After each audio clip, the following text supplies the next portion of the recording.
भारतीय शिक्षा ग्रंथमाला ग्रंथ 5, वैश्विक संकटों का निवारण भारतीय शिक्षा, पर्व 2, विश्व स्थिति का आकलन, अध्याय 22, अमेरिका का एक्सरे, पृष्ठ संख्या 109, द्वारा श्री देश पांडे जी। पता ढूंढने जैसी कठिन बात कोई नहीं होगी। रास्ते से जाने वाले राहगीर कितने भले लगते हैं। एक हम ही हाथ में पते का कागज लेकर घूमते रहते हैं। वास्तव में तो न्यूयॉर्क में एवेन्यू, स्ट्रीट और घर का नंबर अगर ठीक से लिखा हुआ है और थोड़ा बहुत अंग्रेजी आप जानते हैं तो पता ढूंढना मुश्किल नहीं है। फिर भी मैं उस न्यूयॉर्क शहर में रास्ता भूल गया था। ऐसे समय डाकघर में जाकर पता पूछना स्वाभाविक होता है, परंतु मैं तो डाकघर का ही पता ढूंढ रहा था। न्यूयॉर्क के मैनहट्टन टापू पर तो मार्गों की अत्यंत पद्धित रचना है। हडसन नदी पर जाने वाली स्ट्रीट और उन रास्तों को 90 अंश के कोण पर काटने वाले जो मार्ग हैं वे एवेन्यू। मेरा भुलक्कड़ होने का गुणधर्म जानने वाले मित्रों ने मुझे ये रचना याद करवा दी थी। फिर भी रास्ता भूलना मेरी विशेषता थी। मेरा स्वयं का पता मैं पूरे विस्तार से कहता हूँ, इसलिए कहीं भी रास्ता नहीं भटकूंगा ऐसा आश्वासन देकर मैं मेरे न्यूयॉर्क स्थित दोस्त के घर से पोस्ट ऑफिस खोजने निकल पड़ा। सुबह के 10 बज रहे थे। प्रसन्न करने वाली धूप होने पर भी हवा में ठंड थी। आनंद पूर्वक टहलने जैसा वातावरण था। पर पता खोज रहे मनुष्य की स्थिति वह आनंद उठाने जैसी होती है कि नहीं, ये कहना मुश्किल है। पराये प्रदेश में अनजान मनुष्य को पता पूछना ये कितना मुश्किल बात है, ये न्यूयॉर्क जैसे नगर में जिसे पता ढूंढने के लिए भटकना पड़ा है वही समझ सकेगा। मेरे एक्सक्यूज मी की तरफ कोई नजर फेरने वाला भी मिला हो तो उसे सद्भाग्य ही मानना होगा। इस ठंडे देश में लोग बहुत तेजी से चलते हैं, उनको रोकना बहुत कठिन कार्य है। अगर रोककर एक्सक्यूज मी कह भी दिया तो उसे लगता है कि धक्का लगने से ये माफी मांग रहा है, इसलिए नेवर माइंड कहकर वे आगे बढ़ जाते हैं। सीधे कोई दुकान में जाकर पूछने की सोचेगा तो हो सकता है कि वे पता बताने का सर्विस चार्ज लगा दे। जहां सब्जी लेने गई माँ के पास से अगर उसकी बेटी अपने छोटे भाई को आधा घंटा संभालने के बेबी सिटिंग सर्विस चार्ज के रूप में $1-8 लेती हो, वहां मेरे जैसे पराये आदमी की क्या औकात। वैसे भी मैं परेशान हो चुका था। इतने में सामने वाली फुटपाथ पर बाबा गाड़ी लेकर आती एक वृद्धा दिखाई दी। गाड़ी में बच्चा नहीं था, खरीदा हुआ सामान था। मैंने बाबा गाड़ी के पास खड़े रहकर कहा, एक्सक्यूज मी मैडम। पता नहीं वे किस धुन में चल रही थी। मेरा एक्सक्यूज मी सुनते ही उसने भयभीत दृष्टि से मेरे सामने देखा और डर के मारे कांपने लगी। उसका वह घबराया हुआ चेहरा और कांपती गर्दन देखकर मुझे लगा कि दादी माँ को कोई झटका लगा है। मैं भी घबरा गया। क्या बोलना ये समझ में नहीं आता था। मैंने पूछा, aren't you feeling well madam? उसके मुंह से आवाज भी नहीं निकली थी। कुछ क्षण ऐसे ही बीते। बाद में उसने कांपती आवाज में पूछा, क्या चाहिए तुम्हें? मुझे एक पता पूछना है। मैंने सबूत के नाते हाथ में पकड़ा कागज उसे दिखाया। यहाँ की पोस्ट ऑफिस कहाँ है? क्या? Post office? मेरे मन में आया कि अगर यहाँ पोस्ट ऑफिस को और कुछ नाम से पहचानते होंगे तो और गड़बड़ होगी। प्रवाही पेट्रोल को गैस कहने वाले लोग हो सकता है कि पोस्ट ऑफिस को लेटर थ्रोअर कहते हों। जरूरतमंद लोगों ने अमेरिका जाने से पहले अमेरिकन अंग्रेजी सीख लेनी चाहिए। यहाँ होटल का बिल मांगते समय चेक मांगना पड़ता है और हमने चुकाए पैसे को बिल कहते हैं। 30वें या 40वें तले पर ले जाने वाले उपकरण को सभी अंग्रेजी भाषा देशों में लिफ्ट कहते हैं, पर यहाँ उसे एलिवेटर कहते हैं। और कार में लिफ्ट मांगते हैं तो शायद उनको आघात पहुंचता हो, क्योंकि अमेरिकन आदमी कार में राइड देता है। मैं ये सोच रहा था, तब तक महिला थोड़ी स्वस्थ हो चुकी थी। उसने पूछा, डिड यू से पोस्ट ऑफिस? हाँ, पोस्ट ऑफिस। मुझे कुछ स्टैम्प्स लेने हैं। ओह, आई एम सो सॉरी। यानी इतना सब कुछ हो जाने के बाद ये महिला मुझे पोस्ट ऑफिस का पता भी नहीं देगी। पर उसने कहा, कृपया मेरे बारे में कुछ गलतफहमी मत करना। मुझे कुछ पल्ले नहीं पड़ रहा था। अगर वह पोस्ट ऑफिस का पता नहीं जानती है तो उसमें इतना गिड़गिड़ाने की क्या आवश्यकता थी। मुझे कहने की इच्छा हुई कि दादी माँ, इतने वर्षों से पुणे में रहने पर भी गंजपेट के पोस्ट ऑफिस का पता मैं नहीं जानता हूं। पर उसका ये गिड़गिड़ाना उस कारण से नहीं था, क्योंकि उसने तुरंत मुझे कहा, चलो मेरे साथ, मैं तुम्हें बताती हूँ। क्यों? आप मुझे केवल पोस्ट ऑफिस का पता बता दीजिए, मैं चला जाऊंगा। नहीं नहीं, मैंने अकारण तुम्हारा अपमान किया। आपने मेरा क्या अपमान किया? अरे भाई, क्या करूं। इस शहर में मेरा पूरा जीवन बीता, पर इतने बुरे दिन कभी आए नहीं थे। माय गॉड, कैसे दिन आ गए। अच्छा बुरा समझने का कोई रास्ता ही नहीं है। तुमने एक्सक्यूज मी कहा और मैं घबरा गई। यानी? और हमारा संवाद आगे बढ़ा। कब आया तू न्यूयॉर्क में? हो गए 3-4 दिन। कहाँ से आया? भारत से। नेहरू मांझी ने भारत के बारे में अपने ज्ञान के परिचय दिया।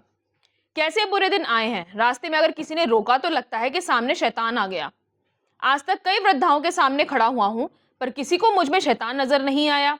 मेरी सगी दादी ने भी कभी ऐसा नहीं कहा।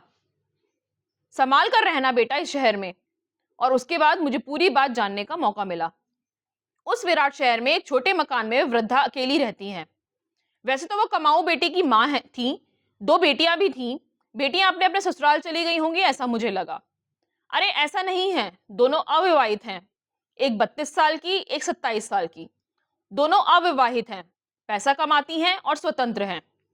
आप अकेली ही रहती हैं? इस देश में मेरी जैसी लाखों महिलाएं अकेली रहती हैं। अमेरिका में वृद्धों को सीनियर सिटीजन कहते हैं। मैं प्रतिदिन ऐसे ही 10 बजे शॉपिंग के लिए निकलती हूँ और 11 बजे वापस घर चली जाती हूँ। उसके बाद दूसरे दिन 10 बजे तक एकाकी। अब तो सेंट्रल पार्क भी जाने लायक नहीं रहा है। न्यूयॉर्क जैसे भीड़भाड़ वाले शहर में सेंट्रल पार्क एक रमणीय उद्यान है। क्यों जाने लायक नहीं रहा? मगिंग। क्या? मगिंग माने आते जाते एकाकी आदमी को मारकर लूट लेना। किस पल अपनी मौत आएगी ये कह नहीं सकते। यह वृद्धा मुझे गुंडा गुंडा मान बैठी थी। मैं उसे मारकर लूट लूंगा ऐसा उसे लगता था। उसने मुझे पोस्ट ऑफिस पहुंचने तक लगातार हत्या तथा पिटाई के भय से उसके जैसे वृद्धाओं को कैसा एकाकी जीवन जीना पड़ता है ये समझाया। 1 सप्ताह पूर्व ही उसकी एक समवयस्क पड़ोसन की पिटाई कर कोई उसकी पर्स उठा ले गया था। मैं भी हमेशा घंटी बजने पर बड़ी सावधानी से दरवाजा खोलती हूँ। मुझे याद आया कि यहाँ तो पोस्टमैन भी नीचे सबके नाम लिखी पेटी में ही डाक डालता है। दूध वाला भी दरवाजे पर बोतल रखकर चला जाता है। कभी कभी बोतल दूसरे दिन भी वहां पड़ी मिली तो पुलिस को जानकारी देता है। दरवाजा तोड़कर अंदर जाने पर पुलिस को सड़ी हुई लाश मिलती है। उस एकाकी जीवन के अंतिम क्षण भी ऐसे भयावह होते हैं। 2 दिन पहले ही हमने न्यूयॉर्क को घेर कर बहती नदियों में नाव में बैठकर शहर की परिक्रमा की थी। कितना रमणीय दिखता था वह शहर। किनारे पर स्थित वह रमणीय उद्यान, विश्वविद्यालय का रमणीय परिसर, खेल के विशाल मैदान, उसमें चल रहे युवक युवतियों के खेल, नदी पर बना हुआ प्रचंड सेतु, नदी में चल रहा युवाओं का स्वच्छंद नौका विहार, हडसन नदी पर से न्यू जर्सी की ओर जाने वाला वह प्रचंड पुल, तिमंजिले रास्ते, मोटरों की कतारें, उत्तुंग भवन और फिर भी इतनी ही समृद्ध वन संपदा। स्वतंत्र देवी की प्रतिमा से मैनहट्टन की ओर से बोट मुड़ते ही अपनी 100-125 मंजिलों वाली इमारतों पर विद्युत दीपों को झगमगाती और सहस्त्र कुबेरों का ऐश्वर्य प्रकट करने वाली वह न्यूयॉर्क नगरी। मन ही मन कह रहा था, कितने सौभाग्यशाली हैं ये लोग। परंतु यहाँ तो बात कुछ और ही सुनने को मिली। तो फिर क्या ये अंदर से सड़े गले सेबों का बगीचा था? शहर और अपराध एक दूसरे का हाथ पकड़कर ही आते हैं। मैं 10 वर्ष पूर्व इस शहर में आया था। सेंट्रल पार्क में बहुत घूमा फिरा था, परंतु हमें किसी ने आधी रात को ना घूमने की हिदायत नहीं थी। और आज 10 वर्ष बाद दिन में 10 बजे ये वृद्धा केवल मेरे एक्सक्यूज मी से कांप उठी थी। प्रत्येक व्यक्ति सूचना दे रहा था, शाम को इक्का दुक्का कहीं मत जाइएगा। हर 15 मिनट पर पुलिस की गाड़ियां सायरन बजाती हुई अपराधियों को पकड़ने के लिए घूम रही थीं। दूसरे ही दिन अखबार में खबर पड़ी कि केवल आधे डॉलर के लिए एक 16 वर्षीय बालक ने एक विख्यात प्राध्यापक की दिन दहाड़े हत्या कर दी। प्रोफेसर कार में बैठने जा रहे थे, तभी लड़के ने आकर 25 सेंट मांगे। बखेड़ा टालने के लिए प्राध्यापक ने उसे पैसे दे दिए। इस दौरान लड़के की दृष्टि उन्होंने पहनी हुई मूल्यवान घड़ी पर पड़ी। लड़के ने उसकी मांग की और प्रोफेसर ने नानुकर करते ही गोली चला दी। मैं रहता था वह उच्च मध्यम वर्गीय लोगों का मोहल्ला था। एक बार घर से बाहर निकला तो वायुमंडल गर्म था। हम समझकर लौट गए। बाद में हकीकत पता चली। वहां के विद्यालय के 2 प्रवेश द्वार थे। एक रास्ते पर लड़कों की एक टोली ने हमारे रास्ते तुम्हारे विद्यालय के छात्रों को नहीं जाने देंगे ऐसी धमकी दी। उसमें से बात बढ़ी और दोनों टोलियों के बीच महायुद्ध हुआ। 5-10 लोग घायल हुए। पुलिस को रिवॉल्वर्स और अन्य शस्त्र मिले। यह कोई कालों और गोरों के बीच का संघर्ष नहीं था, दोनों तरफ गोरे ही थे। कितना संपन्न देश, बड़े बड़े वस्तु भंडार, नजर न पहुंचे ऐसी विराट इमारतें, पर हर मंजिल पर सशस्त्र पुलिस का पहरा। कब चिंगारी भड़केगी कहां नहीं जा सकता। सुन हो गए अमेरिकन विचारकों के दिमाग किसी भी अमेरिकन से बात करने पर पहले तो वे अनेक तर्क देगा, पर अंत में निसहाय होकर सर हिलाएंगे। कोई वियतनाम युद्ध की बात करेगा, कोई राजनीतिकों को दोष देगा, कोई इसे अनर्गल संपत्ति का राक्षसी संतान बताएगा। हम लोग आधे भूखे होने के कारण बदनसीब, तो दूसरी ओर अमेरिका अत्याहार के कारण हुई बदहजमी से परेशान। न्यूयॉर्क के रास्तों पर से जाते समय शब्दशः चीथड़े जैसे पहनकर घूम रही 16-17 वर्ष की किशोरियों को देखकर मैं अत्यंत सुन्न हो जाता था। अपना घर परिवार छोड़कर स्वातंत्र्य की खोज में भाग निकली ये अभागी बालाओं के बारे में पुलिस द्वारा प्रस्तुत कार्यक्रम देखा। घोंसले से गिरे हुए बच्चों के समान ये लड़कियां, कोई गांजा चरस जैसे मादक पदार्थों के सेवन में सुख और स्वातंत्र्य खोज रही थी, तो कोई रास्ता भटककर अपने जैसे ही नाबालिग लड़कों के साथ सार्वजनिक उद्यानों में कुत्ते बिल्ली के समान शरीर सुख खोज रही थी। इन दुर्भाग्य बालाओं की कहानी अत्यंत करुण थी। आयु के 10वें-11वें वर्ष में ही यहाँ कौमार्य भंग हो रहा था। वास्तव में अच्छे संपन्न परिवारों की लड़कियां थीं। पेट भरने के लिए ये सब करने की बाध्यता नहीं थी, परंतु शालेय जीवन में ही किसी न किसी गुट से जुड़ गईं। एक लड़की तो पुलिस चौकी पर अपने गुट के नाम पर स्वयं ने अपने देह की कैसी दुर्दशा कर दी, इसका वर्णन कर रही थी। अंत में उस अधिकारी ने पूछा, तुम्हें माँ की याद आती है? इस प्रश्न के साथ वह मॉम ऐसा चिल्लाकर दहाड़ मारकर रो पड़ी। 13 से 19 वर्ष के बालक टीनेजर्स कहे जाते हैं। अमेरिकनों को ऐसे विचित्र शब्द प्रयोग पर किसी भी चीज पर अपना ठप्पा लगाने की बहुत बुरी आदत है। उसी में ये मॉडर्स, हिप्पी, टीनेजर्स पैदा हुए हैं। उसमें भी 13-14 या 17-19 जैसे अलग हिस्से हैं। इन बच्चों को उपद्रव करने की खुली छूट होती है। हर गुट के कपड़ों की भी अलग अलग विशेषताएं हैं। जैसे जनजातियों के लोग अपनी अपनी विशेषताएं दिखाने के लिए विभिन्न वेश पहनते हैं, ऐसा ही इन लोगों का होता है। वेशभूषा के समाज मान्य बंधन फेंक देने वाले हिप्पियों ने भी अंत में हिप्पी वेशभूषा और केशभूषा का बंधन अपना ही लिया। अच्छे कपड़ों को चिथड़ा बनाकर पहनने की भी किसी गुट की फैशन बन गई है। कारण अंत में तो अनुकरण करने वालों की संख्या ही अधिक होती है, फिर चाहे वो एस्टैब्लिशमेंट वाला हो या एंटी एस्टैब्लिशमेंट वाला। न्यूयॉर्क का ग्रीनिच विलेज ये गोरे बैरागी स्त्री पुरुषों का आश्रय स्थान है। यहाँ मेरे लिए सबसे अधिक आश्चर्य का विषय है इस पंथ के लिए आवश्यक सभी चीजों का व्यापार कर समृद्ध बनने वाले व्यापारियों का। उत्तम सूट और उत्तम गाउन यह प्रस्थापित समाज की विशेषता। प्रस्थापितों के सामने विद्रोह करने वाले युवक युवतियों ने अपना विरोध उस वेश को नकार कर प्रकट किया। अव्यवस्थित बाल और फटे कपड़े उनकी पहचान बने। व्यापारियों ने इसी का व्यापार शुरू किया। व्यापारियों को क्या, वह तो जो भी खरीदा जाएगा वह बेचेगा। यानी परंपरावादियों की चोटी और विद्रोही की दाढ़ी दोनों अंधतोगत्वा बनिए के हाथ में ही है। कभी कभी तो लगता है कि ये युवा पीढ़ी अपने जीवन को जानबूझकर बर्बाद कर रही है, या उसके पीछे कोई विचार भी है, या फिर कोई रोग प्रसरने पर लोग जैसे मरते हैं उसी प्रकार ये महाभयंकर प्रचार यंत्रणा ने उनकी सारी विचार शक्ति को नष्ट कर उन्हें हर बार किसी न किसी मानसिक रोग का शिकार बनाया है। एक तो इन बच्चों के साथ संवाद असंभव है।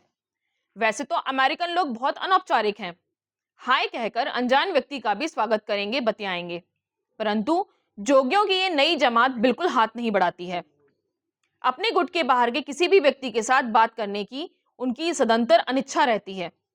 एक तो महाभयानक मादक द्रव्यों के सेवन के कारण वे सदैव भ्रमित रहते हैं, नहीं तो बिना दुनिया की परवाह किए विजातीय मित्रों के साथ घूमते नजर आते हैं। अपने यहाँ के बैरागियों की तरह उनके भी कई पंथ हैं। अब तो प्रत्येक पंथ के अलग तिलक और मालाएं भी हैं। उसमें भी हरे रामा हरे कृष्णा वाले लोग तो दिन भर एक ही पंक्ति एक ही ताल में गाते हुए घूमने के कारण आत्मसम्मोहन की अवस्था में ही रहते हैं।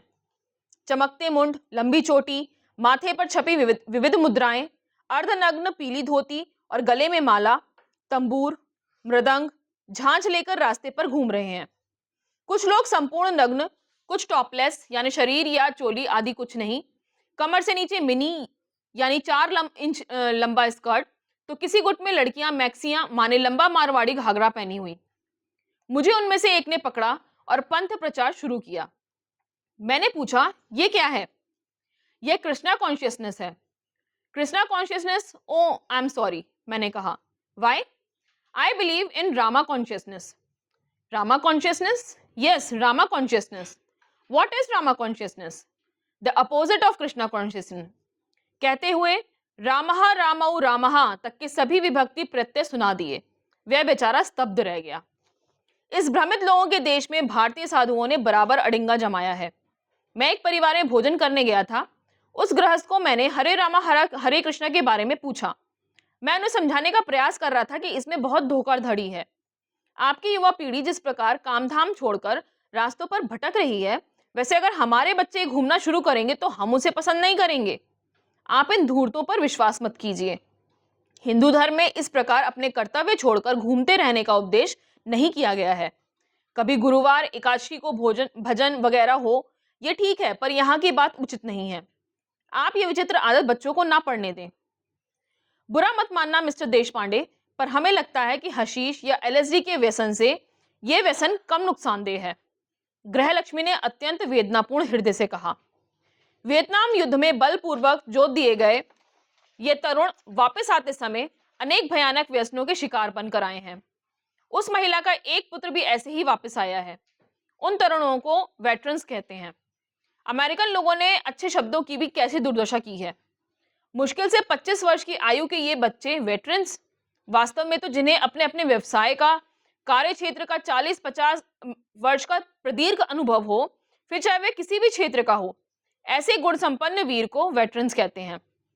परंतु अत्यंत छोटी आयु में बलात् युद्ध में भेजकर 25 वर्ष पूर्ण होने से भी पहले वापस लाए गए युवक वेटरन्स, उन्हें आगे जो भी पढ़ना है वह पढ़ने की सुविधा होती है। परंतु ये लड़के लड़कियां वापस आते समय ऐसे चेतना शून्य होकर लौटते हैं कि जीवन की अच्छाइयों पर से उनकी श्रद्धा समाप्त हो गई होती है। जीवन एक सुंदर उद्यान है, ये समझने की आयु में उन्होंने मनुष्य के मृत देहों का कीचड़ देखा हुआ होता है। सैनिकों की छावनियों के इर्द गिर्द घूमती वीरांगनाओं ने उनकी कोमल श्रृंगार कल्पनाओं के चिथड़े उड़ा दिए हैं। वर्षों तक मौत से खेलते रहे ये तरुण किसी मादक द्रव्य का सहारा लेकर उस जीवंत मृत्यु जैसी स्थिति को ही मोक्ष मानने लगते हैं, तो उसमें उनका क्या दोष।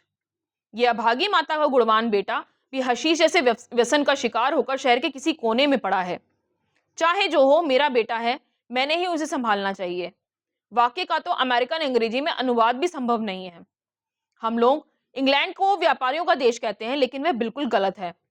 आज अमेरिकनों के सामने नमस्कार डॉलरम प्रति गच्छति है, इसलिए उनकी जीवन की व्याख्या डॉलर कमाने का अवसर उतनी ही होगी, ऐसा मुझे लगता है। जीवन में उसके लिए समय कितना मिलेगा, यह अनिश्चित होने के कारण यहाँ हर बात की जल्दी है। सेल मंथ के साथ दूसरा मंथ है इंस्टेंट, फटाफट। इंस्टेंट कॉफी, इंस्टेंट चाय, इंस्टेंट चावल, 1 मिनट में भोजन तैयार।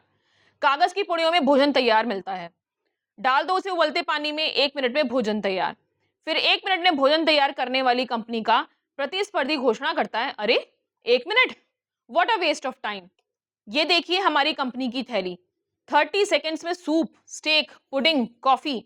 और फिर ऐसी थैली लाकर 30 सेकंड बचाने वाले प्रेमी को उसकी प्रियतमा प्रगाढ़ चुंबन देती है। यह दृश्य टीवी पर 24 घंटे चमकता ही रहता है। बेचने की चीज चाहे कोई भी हो, उसका परिणाम अंत में प्रगाढ़ चुंबनों में और आलिंगनों में ही होना चाहिए। ऐसे दृश्य निरंतर देखते उसका रोमांच भी खत्म हो गया है। इसलिए अब रंगमंच पर नग्न अवस्था में दंगा। ओ कोलकाता, उसका फैंटास्टिक पर्यवसान। मैं उसमें लगे कोलकाता शब्द के कारण देखने गया। पर्दा उठा और 2-3 स्त्री पुरुष शरीर पर कपड़ा ओढ़कर गीत गाते आए और पहली सम पर आते आते तो अपने कपड़े फेंक कर उन्होंने अपने संपूर्ण नग्न देह के दर्शन कराए। उसमें से कुछ तो अपने लिंग का इतना विभत्स प्रदर्शन कर रहे थे कि उस निर्लजता में कला कहाँ है ये समझना मेरे लिए मुश्किल हो गया था। पेरिस के फोलीज में शिल्प समान सुंदरियों के अधिकांश अनावृत देह वाले नृत्य होते हैं। वह कला कोई बहुत उच्च स्तरीय नहीं है, पर उसमें कम से कम लयबद्ध कवायद जितनी तो आकर्षता होती है। पर यहाँ तो मात्र बिकाऊ नग्नता। ऐसे तमाशे कर डॉलर इकट्ठे करने वाले लोगों के प्रति मुझे बहुत घृणा हुई। इसीलिए अपने धनाधिष्ठित जीवन के सभी सूत्रों को तोड़कर शय्या भूमितलम दिशोपि वसनम का संकल्प लेकर निकले हिप्पियों की दुनिया का कब्जा भी इन दुकानदारों ने लिया। देखकर उन बनियों की अमानवीय धन तृष्णा का मुझे आश्चर्य ही हुआ। अमेरिका में प्रत्येक बात फटाफट बनाने वाले इन दुकानदारों ने अपनी दुकानों में फटाफट हिप्पी बनाने की भी सुविधा खड़ी कर ली है।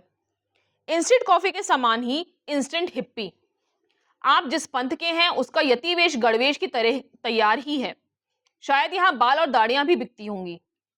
यह सब अमेरिकन जोगी पूर्णतः निवृत्त होने के कारण ऐसा व्यवहार करते हैं, ऐसा नहीं है। क्योंकि अमेरिका को लगी सबसे बड़ी बीमारी है प्रतिदिन कुछ नया करना। इस बीमारी से भी कैसे पैसा कमाया जा सकता है, उसका विचार ये व्यापारी निरंतर करते रहते हैं। फटी पैंट का फैशन चलते ही वे अच्छे पैंट्स फाड़कर बिक्री के लिए रखते हैं। आजकल खुले पैर चलने का फैशन होने से जूते बेचने वाले चिंतातुर होंगे। उसमें से चालाक लोगों ने चमड़े के मोटे बेल्ट की फैशन प्रचलित की। ये व्यापारी कुछ मॉडल वैतनिक हिप्पी रखकर उनके द्वारा इस फैशन को प्रचलित बनाते होंगे। इन व्यापारियों ने अपने राक्षसी प्रचार तंत्र द्वारा अमेरिकन जनता के मस्तिष्क को संवेदना शून्य बना दिया है। रेडियो, टीवी, अखबार जैसे प्रभावी प्रचार माध्यमों द्वारा ये लोग उन्हें जो बेचना है उसका ऐसा प्रचार करते हैं कि ग्राहक पागल की तरह उन चीजों की मांग करता है। मनुष्य की नैसर्गिक निर्बलताओं का यहाँ पूरा लाभ उठाया जाता है। मनुष्य को अनेक प्रकार की भूख होती है, उसमें सेक्स अथवा काम वासना सबसे बड़ी भूख है। सभी आकर्षणों में कामाकर्षण अत्यंत प्रभावी है। मोटर से लेकर शौचालयों में प्रयुक्त होने वाले कागज के बंडल तैयार करने वाले सभी उत्पादकों ने अपने माल का संबंध काम वासना के साथ जोड़ दिया है। आपकी कार अत्याधुनिक क्यों चाहिए? क्योंकि एसी कार रखने वाले को कोई भी सुंदरी आलिंगन देगी। आपकी लिपस्टिक कोई निश्चित प्रकार की क्यों चाहिए? इसलिए कि वह देखकर वो आपको प्रांगण चुंबन करेगा। ये बातें उस चरम पर पहुंची हैं कि एक विज्ञापन में एक युवक द्वारा युवती को दिए जा रहे आलिंगन का कारण वह हाजमा ठीक करने के लिए कोई निश्चित कंपनी की गोलियां ले रही है। अमेरिकन साहित्य में भी प्रथम 2-3 पृष्ठों पर बलात्कार या हत्या का उल्लेख हो, ऐसे साहित्य के अनेक संस्करण निकलते हैं। स्वयंचालित वाहनों ने उन्हें दिया हुआ गति का वरदान अब शाप बन गया है। उस गति ने मनुष्य के मन में हावी हो जाने से अब मन का भटकना शुरू है। मेरे मित्रों के घर मैं बच्चे के खिलौने देखता था। हमारे बच्चे को हर दिन नया खिलौना चाहिए, ऐसा गर्व के साथ कहने वाली माताएं मिलती थीं। नौकरी करने अमेरिका गए पति के पीछे अमेरिका जाकर सवाई अमेरिकन बनी ये अर्धदग्ध महिलाओं को कहने की इच्छा होती थी कि अगर ऐसा चला तो आपकी लड़कियों को कुछ साल बाद प्रतिदिन नए बॉयफ्रेंड की भी आवश्यकता पड़ेगी। कुछ भारतीय अमेरिकन वहां के लाभ देखकर वहां गए, पर अब उन्हें धीमे धीमे वहां के खतरे भी दिखने लगे हैं। न्यूयॉर्क के रास्तों पर वह महिला अकेली ही भयग्रस्त नहीं है, यह पूरा समाज भयग्रस्त और दिग्भ्रमित जैसा हो गया है। सेल यहाँ का मूल मंत्र है। चीजें बेचो, बुद्धि बेचो, कला बेचो, कौमार्य बेचो, यौवन बेचो। बिकने लायक नहीं रहता केवल वार्धक्य, और इसी कारण से वह सदंतर निरुपयोगी रहता है। वह किसी को नहीं चाहिए। जिस संस्कृति में बेचना युग धर्म बनता है, वहां वृद्धावस्था शिव निर्माल्य नहीं बनती, वहां कूड़ा कचरा बनता है। इस बिक्री की पराकाष्ठा जैसी एक बात मेरे एक भारतीय मित्र की पत्नी ने कही। एक भारतीय सज्जन ने अमेरिका में एक बड़ा बंगला खरीदा। इंस्टेंट चाय कॉफी की तरह ही यहाँ नए मकान भी इंस्टेंट 1.5-2 मास में तैयार हो जाते हैं। खिड़की दरवाजे ही नहीं तो पूरे फर्नीचर सहित आपकी गृहस्थी सजा देने वाले दुकानदार भी यहाँ हैं। अब तो कंप्यूटर पर आपकी रुचि अरुचि का गणित कर आपका मन बहलाने वाली शैया संगनी भी उपलब्ध रहती है। यह अतिशयोक्ति नहीं है। आपने मात्र आपकी पसंद का फॉर्म भरकर भेजना है। आप जब और जहां कहोगे वहां की जिस भी प्रकार की आपकी आवश्यकता है उसे पूरी करने के लिए आपकी इच्छा अनुसार कटी नितंब वक्ष के नाप वाली सुंदरी उपस्थित। मुझे लगता है कि दुकान में आपकी अर्जी पहुंचते ही दुकान वाला नौकर को कहता होगा, अरे इस पते पर अपना 16 नंबर का मॉडल भेज दो। घंटे के $100 वाला, शनिवार रविवार दुगना किराया लगेगा, ये सूचित कर देना। हिंदी में पढ़ते समय ये बहुत भयंकर लगेगा, पर अंग्रेजी में अत्याधुनिक लगता है। उस भारतीय सज्जन ने अपने घर में वास्तु पूजन किया। मानसिक संतोष के लिए टेप रिकॉर्डर पर कुछ मंत्र भी बजाए। बिस्मिल्लाह खान की शहनाई का भी वादन हुआ। इष्ट मित्रों को जलेबी भी खिलाई। बैग में भरकर लाए भगवान की पूजा भी हुई होगी। वैसे तो अपने भारतीय लोग अपनी क्षमता के अनुसार अपनी संस्कृति संभालते ही हैं। एक घर में तो मैंने दीप प्राकट्य भी देखा था। अमेरिकन लोग मोमबत्ती के प्रकाश में करते हैं, ऐसा दीपक के प्रकाश में होने वाला असली भारतीय भोजन भी मैंने देखा है। उसमें एक भारतीय भगनी को दीप की लौ पर सिगरेट सुलगाते देखकर तो पूर्व पश्चिम का ये अपूर्व मिलन देख मेरी आंख से अश्रुधारा बहना ही शेष रहा था। तो इस प्रकार उस सज्जन के घर वास्तु पूजन का कार्यक्रम संपन्न हुआ। मेहमान तृप्त हुए। नए घर की स्वामिनी सहज आनंद से नए कोच पर बैठी थी कि फोन की घंटी बजी। महिला ने फोन उठाया। अभिनंदन, हार्दिक अभिनंदन। उस तरफ से कोई अमेरिकन सज्जन बोल रहे थे। संभवतः शहर के मेयर का फोन होगा, ऐसा सोचकर उनका चेहरा प्रसन्न हुआ। परिश्रम साध्य अमेरिकी अंग्रेजी में वह बोली, थैंक यू। आप कौन बोल रहे हैं? आपका एक हित चिंतक। स्वयं की मालिकी के मकान में रहना यह भी एक गौरवपूर्ण बात है। अपने स्वयं के शयन कक्ष में अपने पति के आलिंगन में सोना यह भी एक फैंटास्टिक अचीवमेंट है। महिला का चेहरा भी उस कल्पना से प्रफुल्ल हो गया। Oh how naughty of you. महिला का अमेरिकन अंग्रेजी शतिहीन था। भारतीय अंग्रेजी बोलने वाली महिला के उच्चारण उन्होंने कब से छोड़ दिए थे। ये औपचारिकताएं पूर्ण होने के बाद महिला ने पूछा, आप कौन हैं? उत्तर मिला, आपकी सेवा के लिए सदा तत्पर अंतिम विधि कार्यालय का संचालक। कौन? महिला अपने स्थान से जैसे उछल पड़ी। Director funeral corporation. महिला का गला सूख गया, पर सामने वाले का खुल गया था। मैडम, नया मकान बनवाकर आप यहाँ बसने वाली हैं, ये जानकर बहुत खुशी हुई। हमारी कंपनी की ओर से हम दफन की पूरी व्यवस्था करते हैं। यहाँ की दफन भूमि में अब 6x4 के मात्र 2 प्लॉट बिकाऊ हैं। Just for you. आप आराम से पैसे भेजिए, हम फोन पर भी ऑर्डर लेते हैं। आप चाहें तो कल प्रातः हम स्थान भी देख सकते हैं। पॉपुलर वृक्ष के नीचे, बिल्कुल नीचे ही है। दिन भर छाया रहेगी।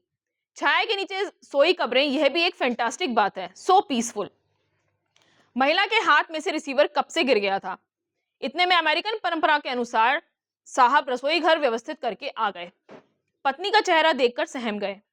उन्हें तो थोड़ा अलग ही डर था। इस गोरे लोगों के मोहल्ले में आप कैसे रहते हैं देख लेंगे। 24 घंटे में निकल जाइए, नहीं तो जला देंगे, इत्यादि। अमेरिका में बाहर से आए लोगों को भगा देने वाली कोई क्लेन के गुंडों का फोन तो नहीं? उन्होंने पूछा, व्हाट्स रॉन्ग? अमेरिका में रॉन्ग को रॉन्ग कहना रॉन्ग है, wrong is right.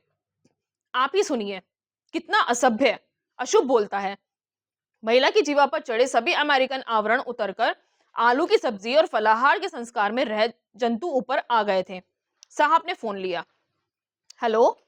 O mister Shaista बुड्ढे। फिर एक बार सुपर सेल्समैनशिप शुरू हुई। दफन भूमि के सौदे पर सहमत करने के लिए फिर एक बार उसने अपनी सभी शक्तियां दांव पर लगाईं। अगर साहब भारत में होते और अग्नि संस्कार वाले ने, साहब बांस सीधे आए हैं, 4 आपके लिए अलग रख दूं क्या, ऐसा पूछा होता तो साहब ने उसको जिंदा ही ननामी पर बांधा होता। पर यह अमेरिका था। साहब ने नम्रता से कहा, थैंक यू सो मच, पर हमारे धर्म में बुरियल नहीं होता, क्रिमेशन होता है। Isn't that Baba? Good night. दूसरी ओर से उसने कहा, क्या ये जंगालियत नहीं है? शुभ रात्रि। यह कथा काल्पनिक नहीं है, मात्र पात्रों के नाम बदले हैं। जहां जीवन माने कुछ बेच के धनवान होने का अवसर इतना ही होता है, वहां मुर्दे गाड़ने की भूमि बेचिए या पीढ़ियों को बर्बाद करने वाली हशीश, गांजे जैसे मादक द्रव्य, सब कुछ उस संस्कृति के अनुरूप ही है। शस्त्रों की बिक्री कम हो जाएगी, इस भय के मारे जिसे कोई लेना देना नहीं, ऐसे देश में जाकर बॉम्ब गिरा देना, हम क्या बेच रहे हैं और उसका क्या परिणाम होगा, उसके बारे में बिना कुछ सोचे बेचते रहना, उसके नए नए बाजार खोजना, विज्ञापन के नए नए तरीके खोजना, और ऊपर से विक्रेताओं की जानलेवा स्पर्धा। बाजार में आने वाले प्रतिस्पर्धी का सामान नष्ट करते करते प्रतिस्पर्धी को ही कैसे नष्ट किया जाए, उसकी योजनाएं बनाना, ग्राहक की विवेक बुद्धि ही नष्ट करना। ये सब करते समय कोई विधि विनेश का पालन नहीं करना। 12-13 साल के बच्चों को मादक द्रव्य बेचने वाले व्यापारियों के समक्ष उन बच्चों का भविष्य आता ही नहीं है। टीवी पर हत्या कैसे करना, उसकी शास्त्रीय शिक्षा देने वालों को हम बाल मन पर कैसे संस्कार कर रहे हैं, इसकी कोई चिंता नहीं है। पूरे दिन मार धाड़ की फिल्में आती रहती हो, तब बीच में सिसमी स्ट्रीट जैसे कितने भी शैक्षिक कार्यक्रम कर लें, पर उन बच्चों के सामने तो गोलियों की बौछार कर मुर्दों के ढेर लगाता हीरो और ऐसे हीरो को नग्न होकर आलिंगन देने वाली हीरोइंस ही रहती हैं। मात्र 15 साल की आयु में जीवन के सभी विलास बिना किसी जिम्मेदारी के भोग लेने के बाद आगे की जिंदगी में किसी न किसी प्रकार की कृत्रिम उत्तेजना के बिना जीना ही असंभव हो जाता है। इसी में से फिर मोटरसाइकिल्स लेकर बेफाम घूमना शुरू हो जाता है। अनजान युगलों का बेफाम सहशन शुरू होता है और इन सब का अतिरेक होने के बाद उसका नशा भी बेअसर हो जाता है। फिर उत्तेजना बढ़ाने के लिए साइकेडेलिक विद्युत दीपों और कान बहरे कर देने वाले संगीत में बेहोश होने के प्रयास शुरू हो जाते हैं और अंत में दिमाग में इन सब का कीचड़ ही बच जाता है। आपने साधुओं के जैसे अखाड़े होते हैं, उसी प्रकार हिप्पियों के पैडस होते हैं। अपने साधुओं की तरह ये लोग भी गंजेरी होते हैं। मादक पदार्थों के कारण इंस्टेंट समाधि लगाते हैं। फिर ये थोक में हशीश गांजा बेचने वाली टोलियां बनती हैं। उनका वह गैर कानूनी व्यापार, आपस का खून खराबा, उसी में से बना माफिया जैसा भयानक संगठन तो अंतरराष्ट्रीय स्तर पर अपनी गतिविधियां चलाता है। मानव हत्या तो वहां रोजाना ही चीज है। न्यूयॉर्क, शिकागो, डेट्रॉइट आदि शहर यमपुरी जैसे भयपुरियां बन चुके हैं। कहीं काले गोरे का संघर्ष, कहीं अत्याधुनिक लूट खसोट और उनके संगठनों के बीच के संघर्ष, और इस सब को मिलने वाली बेशुमार प्रसिद्धि, सभी चीजों का अनाप शनाप उत्पादन। डेट्रॉइट का फोर्ड मोटर का कारखाना देखने गया था। वहां करीब करीब प्रति मिनट एक कार तैयार होती है। कारखाने के एक छोर पर लोहे का रस खौलता रहता है। सरकते पट्टे पर उसका प्रवाह शुरू होता है। उसके पतरे बनते हैं, उनको आकार मिलता है। चारों तरफ से अलग अलग पुर्जे आते हैं। कंप्यूटर की सहायता से जो भी रंग की मोटर चाहिए, उस रंग के पार्ट्स योग्य स्थान पर आ जाते हैं। 3-4 फीट गहरी नालियों में उसे कसने वाले कारीगर रहते हैं। आए हुए पुर्जों को वे जोड़ते जाते हैं। दरवाजे, लाइट्स जुड़ते जाते हैं और देखते मोटर तैयार हो जाती है। अंत में उसमें पेट्रोल डलता है और कार रास्ते पर आती है। प्रतिदिन 800-900 कार्स बनती हैं। ये तो फोर्ड के एक कारखाने की बात हुई। ऐसे असंख्य कारखाने प्रतिदिन हजारों कार्स तैयार करते हैं। फिर कुशल विज्ञापनकर्ता नए नए प्रकार से उसका गुणगान करते हैं और मोटर्स का स्तुति पाठ निरंतर चलता रहता है। रेडियो, सिनेमा, टीवी, सभी जगह निरंतर यही चलता रहता है। अमेरिका में अब करीब करीब सबके पास कार है। नया मॉडल आता है तो गत वर्ष वाली कार पुरानी हो जाती है। लोग हमें पिछड़ा कहेंगे, ऐसा भय भी रहता है। पुरानी कार सस्ते में निकाल देना और नई खरीदना चलता रहता है। इतना ही नहीं तो ये सभी चीजें किस्तों में मिलती हैं।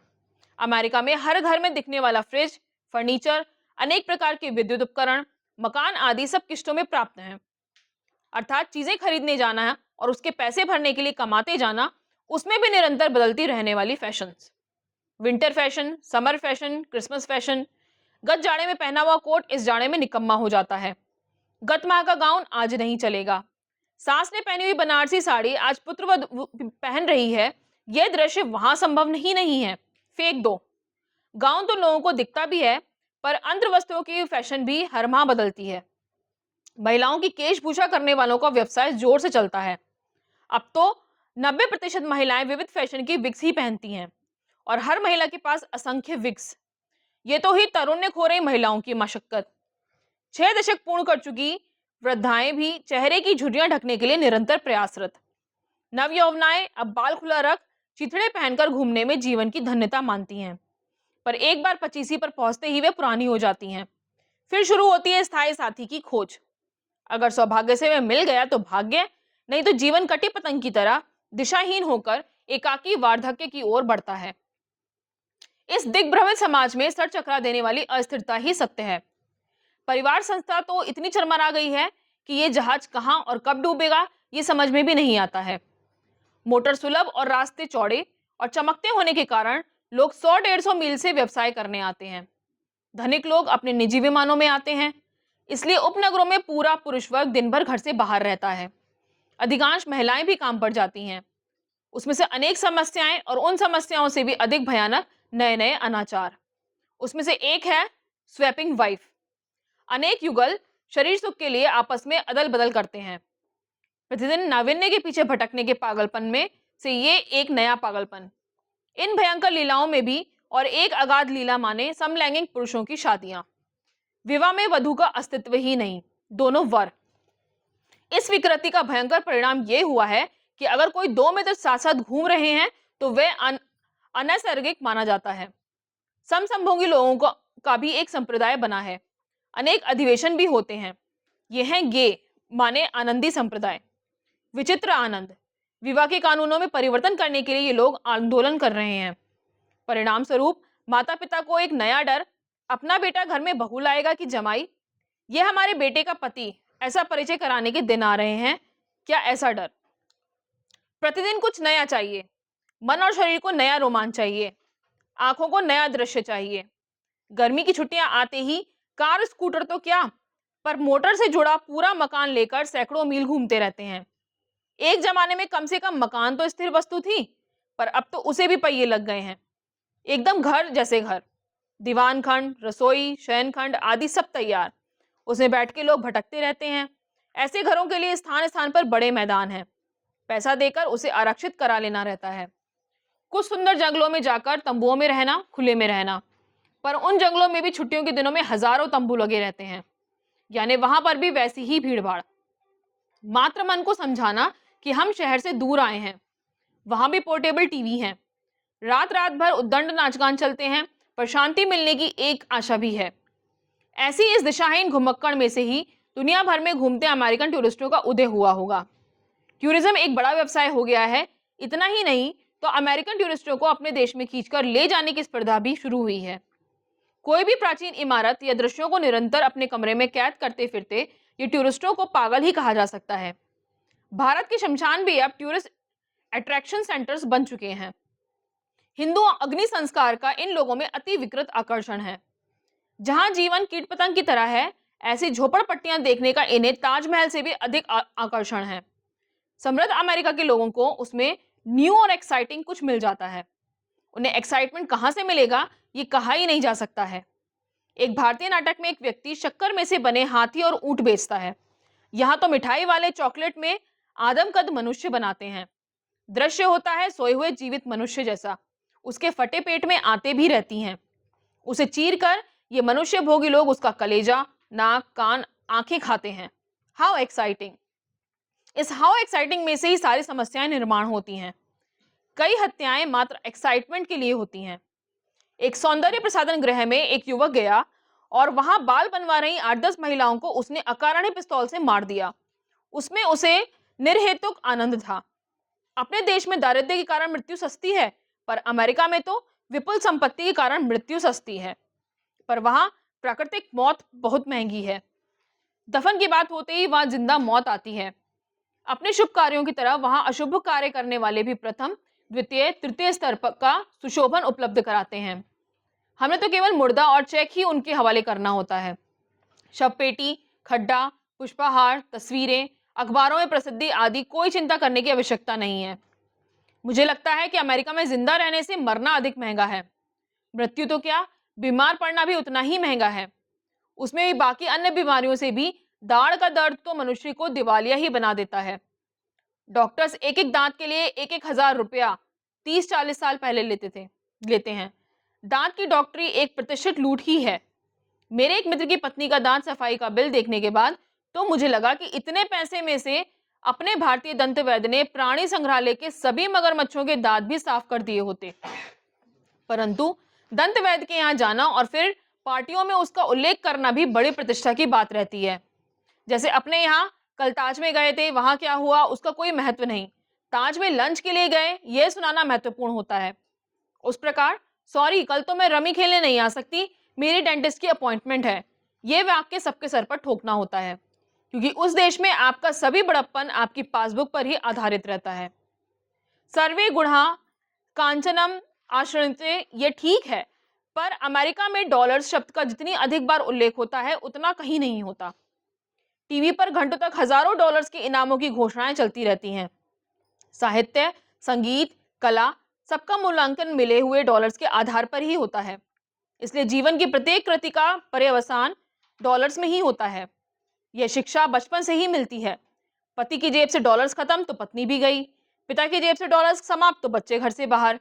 बहुत मेहनत करके आपको किस्तों पर फ्रिज, फर्नीचर, कार देने वाले लोग अगर आपकी एक किस्त अनियमित हुई तो पूरे परिवार को घर से रास्ते पर ला देते हैं। इन सब बातों से ऊब गई तरुण पीढ़ी ने भी डुबकी लगाई तो अफीम, गांजे जैसे भयंकर व्यसनों में।